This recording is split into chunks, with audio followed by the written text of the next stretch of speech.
Okay, so imagine this. You're a peacekeeper, right? Stationed in a foreign country, caught in the middle of a huge mess. Tensions are off the charts. And there's a full-blown conflict exploding all around you. And to top it all off, a really powerful military is telling you to back off, stand down. But you and your fellow Irish peacekeepers, you plant your feet and refuse to budge. What would you even call that kind of courage? And what does it tell us about the whole UNIFIL mission in Lebanon, especially for these Irish soldiers? That they're in this situation again. That's what we're diving deep into today. And let me tell you the reality on the ground there. It's way more complicated than any news headline could ever convey. It really highlights the kind of challenges peacekeepers face and the impact they have that often goes unseen, especially in a place like that, one of the most volatile regions in the world. Absolutely right. We're talking about UNIFIL, the United Nations Interim Force in Lebanon. Their whole reason for being there is to keep the peace on the Lebanon-Israel border. And right now, with those Hamas attacks that triggered this conflict, pulling Hezbollah into the mix, turning into a full-blown war across borders, let's just say peaceful isn't the first word that comes to mind. That might be the understatement of the year. And to really get what those Irish peacekeepers are dealing with is such a big deal, we need to rewind a bit. Back to 1978 when UNIFIL was first created. 1978. So this wasn't some quick fix response to what's happening now. Not even close. It was actually another time when Israel invaded Lebanon that sparked the creation of UNIFIL. And the fact that it's still around today after all this time, it really makes you think about how incredibly complex and deep-rooted this conflict really is. So UNIFIL's seen it all, basically. Is that why the Irish peacekeepers seem so unfazed by it all? They've definitely been through a lot together. The Irish have been involved in UNIFIL since the very beginning, building a presence in the region for decades. And get this, there are stories about Lebanese locals in areas where the Irish have been stationed for ages speaking English, but with Irish accents. Wow, no way. That's incredible. It's like this unexpected cultural exchange is happening right in the middle of a war zone. Exactly. And it shows the kind of long-term relationships the Irish contingent has built within these communities. It's not just about having a military presence there, it's about connecting with people on a human level.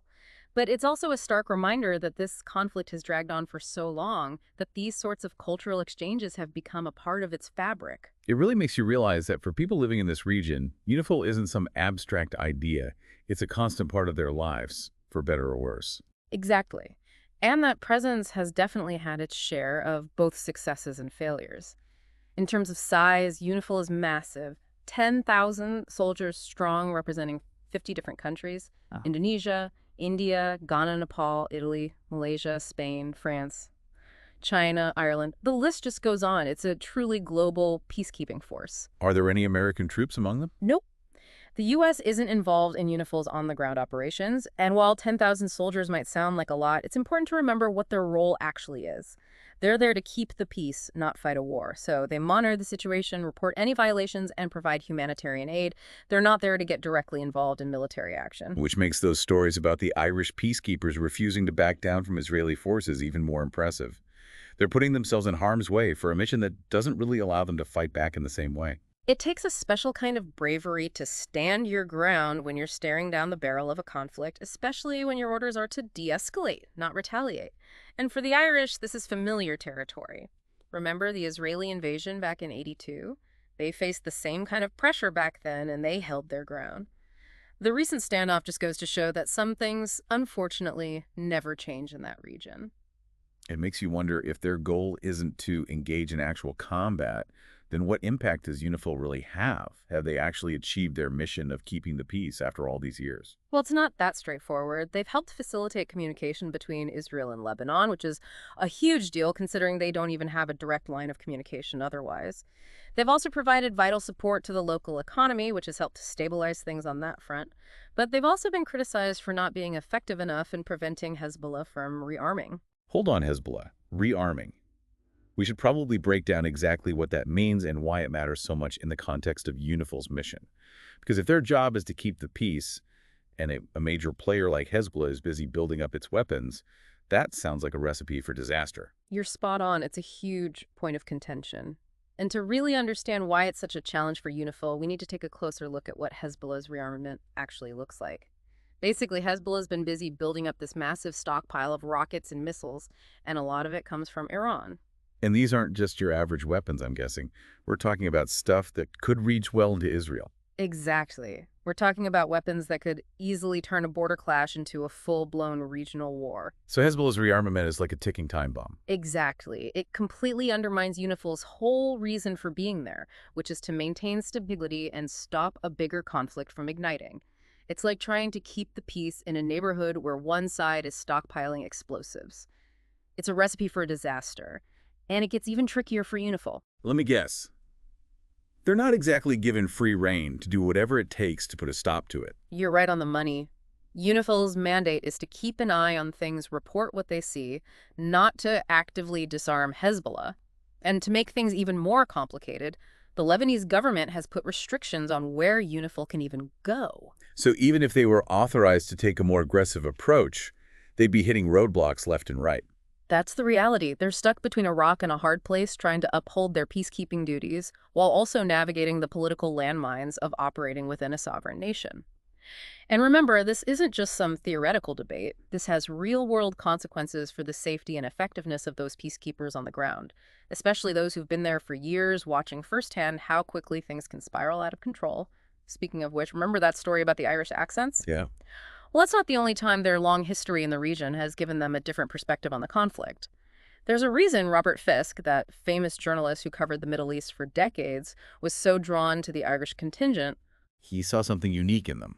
He recognized the depth of their experience and the unusual position they were in, often stuck in the middle but always striving to remain neutral.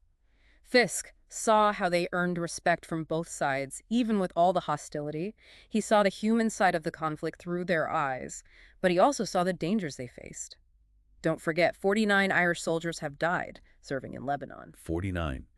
It really hits home that we're not just talking about numbers here. These are real people who lost their lives in the pursuit of peace. Makes that recent standoff with Israeli forces even more intense. They were literally facing down a military superpower, and they stood their ground. And it's not even the first time. Remember we talked about that 82 invasion? The Israelis pressured the Irish to withdraw back then too, and they flat out refused. That kind of unwavering commitment when they're up against such overwhelming force, it makes you stop and think.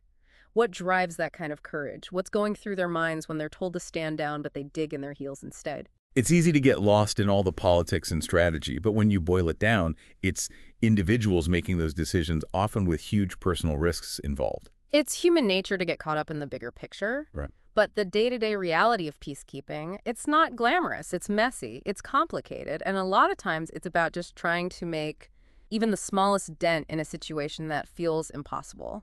So if these Irish peacekeepers aren't there to get into firefights, if they're more like observers, reporters, and aid workers, what kind of impact can they really have on a conflict that's as deeply rooted and volatile as this one? That's the million-dollar question, isn't it? And it gets to the core of what peacekeeping can and maybe can't achieve. It's not about forcing peace on people from the outside. It's about creating an environment where peace has a chance to take hold. So it's more like planting seeds rather than declaring victory. Exactly. And those seeds come in different forms. The trust built through years of working side by side with communities like the Irish contingent has done. The act of bearing witness, documenting the violations, making sure the world doesn't turn a blind eye even when the news cameras move on. And, of course, providing humanitarian aid, offering a lifeline to those caught in the crossfire.